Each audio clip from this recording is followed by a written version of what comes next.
Domandando a dritta e a manca in Bastelica qual è chi potrebbe rispondere a questa questione, siamo andati allo scontro di Giuseppina di Stucci.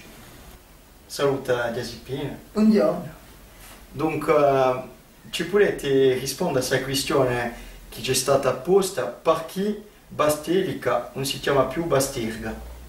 Allora, l'affare ricola tanto tempo fa, quando a Corsica è diventata francese e che i francesi hanno cercato di scrivere i nomi di tutti i paesi e facevano a domanda come si chiama un paese.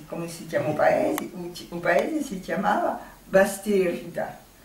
Allora, a spiegare in francese perché l'affare è complicata di in corso e che i così complicati di noi diciamo l'affare sono in francese. Sì. Alors, quand les Français sont venus répertorier les noms des villages, ils ont entendu Bastirga. Bastirga, ils ont entendu le R qui roulait et qui n'est pas habituel en français.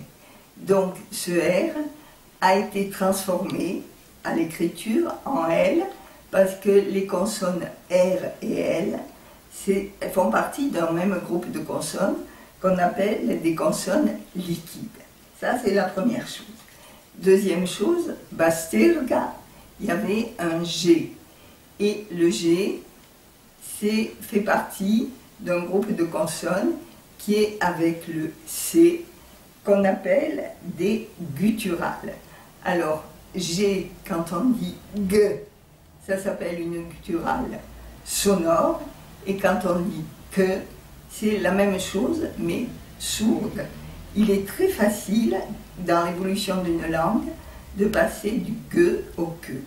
Donc, il nous reste le petit problème du I. Le petit problème du I, il s'explique aussi, en prononciation, par la difficulté de prononcer le G ou de prononcer le que. Ces deux consonnes ensemble, c'est difficile. Donc il y a un phénomène dans l'évolution de la langue, quand on étudie ce qui s'appelle la philologie, qui s'appelle l'épenthèse, c'est-à-dire qu'on va rajouter quelque chose, on va rajouter soit une consonne, soit une voyelle. Et là, la voyelle la plus neutre, la plus facile à mettre, c'était un I. Et voilà pourquoi, de Bastirga, on est passé a Bastirga.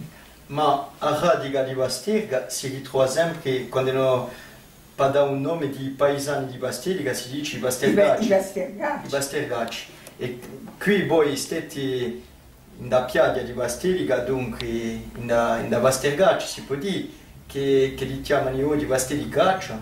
Ma non si dovrei mica chiamare Bastirgaccia, si chiamava a Bastirgaccia. A Bastirgaccia voglio dire i luoghi di tutti i Bastirgacci, come si dice di noi, Ghisoni a Ghisonacci. Giusto appunto.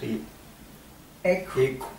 Voglio risposto? Sì, ma avete risposto a tutto il mondo. Madame Di Stucci, a ringraziarvi di aver spartito il vostro sapere con noi.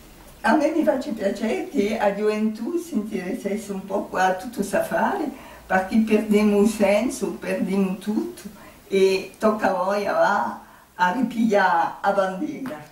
Con l'aiuto di enti come voi che ci trasmettono tutta questa ricchezza. A me mi faccia sempre piacere, so a vostra disposizione quando volete. Ringraziarvi.